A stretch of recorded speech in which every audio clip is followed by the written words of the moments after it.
Hi friends, ఈరోజు ఈ వీడియోలో వసుధర గురించి అయితే మాట్లాడుకుందాము. వసుధర సోషల్ మీడియాలో ఎంత యాక్టివ్గా ఉంటారో మనందరికైతే బాగా తెలుసు అనమాట.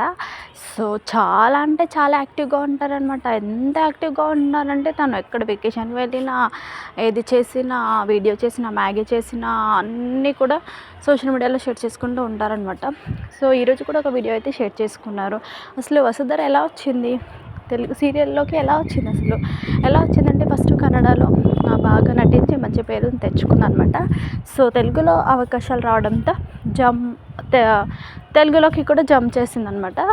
సో జంప్ చేసి ఇక్కడ కూడా కృష్ణవేణి అనే సీరియల్తో ఎంట్రీ ఇచ్చింది. కృష్ణవేణి అనే సీరియల్తో ఎంట్రీ ఇచ్చి కృష్ణవేణి సీరియల్లో మనకైతే వసుధర ఒక చిన్న అమ్మాయిలా కనిపిస్తుంది అనమాట.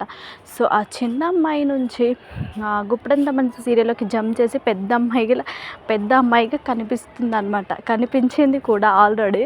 ఎలా అంటే రిషి సార్, వసుధర ఇద్దరు కూడా జోడీగా కాలేజ్ అమ్మాయిలాగా, సో అలా చిన్న అమ్మాయి నుంచి పెద్ద అమ్మాయికి వెళ్ళిందనమాట.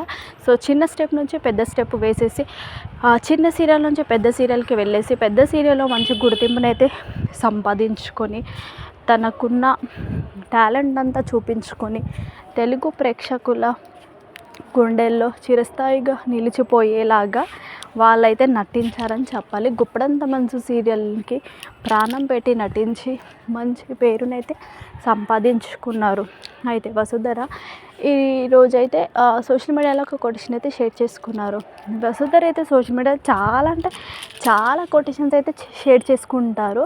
సో ఈరోజు కూడా చేసుకున్నారు. అదేంటంటే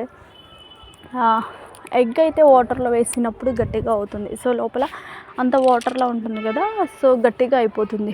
సో అదే ఆలుని మనము వాటర్లో వేసినప్పుడు మెత్తగా అవుతుంది. సో మనము పరిస్థితులను బట్టి మారకూడదు, దానికి అనుగుణంగా చేంజ్ అవ్వాలి అంటూ ఒక మంచి కొటేషన్ అయితే చెప్పడం జరిగిందనమాట. సో అదనమాట ఈరోజు వసుధర షేర్ చేసుకున్న విషయము. సో మీకు వీడియో నచ్చితే లైక్ చేయండి, షేర్ చేయండి, ఖచ్చితంగా వీడియో అంటే సబ్స్క్రైబ్ చేసుకోండి. బాయ్.